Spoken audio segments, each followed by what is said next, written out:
Assalamualaikum. Okey, ni awak tengah cuci dapur. Ini awak pakai scrub daddy tau. Tapi masalahnya ada kesan kuali tu tak mau hilang dekat dapur ni.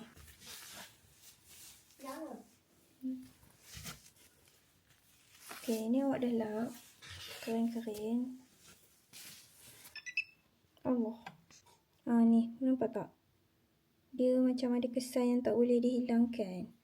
Awak tak nak lah pakai pisau, tak nak lah pakai berus besi ataupun berdawai sekarang. Calor pula dapur. Dah lah ini tuan rumah punya, tuan rumah pula orang putih. Memanglah ada konsep wear and tear, tapi takutlah wear and tear dia tu maksudnya tak boleh ada kesan pernah pakai langsung. Jadi kita kena pergi kedai untuk beli pengikir. Okey, jom masuk normal. Mudah-mudahan lepas masuk ni kekal normal. Okey, dah jumpa. Harganya €2.90. Okey, ini pengikir yang kita beli tadi. Okey, jom try. Ni apa punya rumah? Dia ada pisau belik lah belakang tu. Kalau dia tolak, keluar pisaunya. Kalau dia tutup, tutuplah selamat sikit. Okey, muh kikir.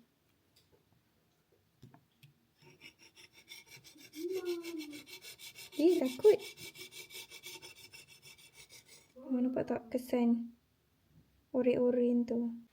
Okey.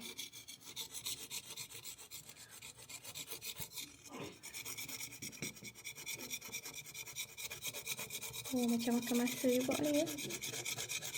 Kehenya kan, awak tak ada pula lepas masak tu biar je atas ni. Dia kalau biar lagi teruk jadinya. Awak tak biar.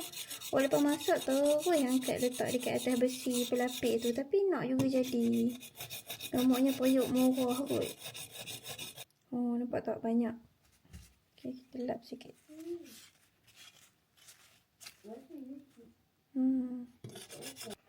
Okay, kita letak sabun dia. And then sentuh lagi sekali guna scrub daddy. Tengok ada perubahan tak?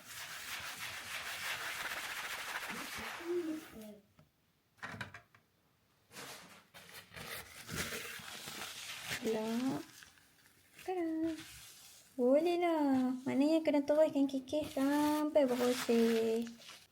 Ini awak rasa sebabnya hari tu goreng ayam. Betul lama kan? Lama duduk atas ni mulalah nak meninggalkan kesan. Rasanya awak nak beli deep fryer lah. Tak payahlah pakai atas dapur lah. Kalau nak goreng-goreng. Kita pula orang Melayu suka goreng kan. Anak awak tu suka benar ayam goreng tepung. Lama lah nak masak. Kenapa? Sebabnya sewa rumah ni bayar deposit 2 bulan. Nanti kalau dah keluar, dia buat inspection, dia tak puas hati. Terbang deposit. Aduh. Okey, awak sentai lagi. And then kita lap lagi. Dah Koma, selesai. Alhamdulillah.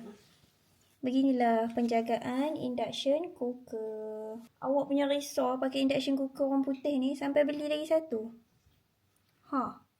Yang portable ni. So jarang-jarang pakai yang ini. Tapi awak suka juga pakai yang ini. Pasalnya api dia kecil. Yang portable ni macam kuat benar. Bila kita kurangkan suhu dia, dia tak detect pula. Apa-apa pun dapur gas lah terbaik.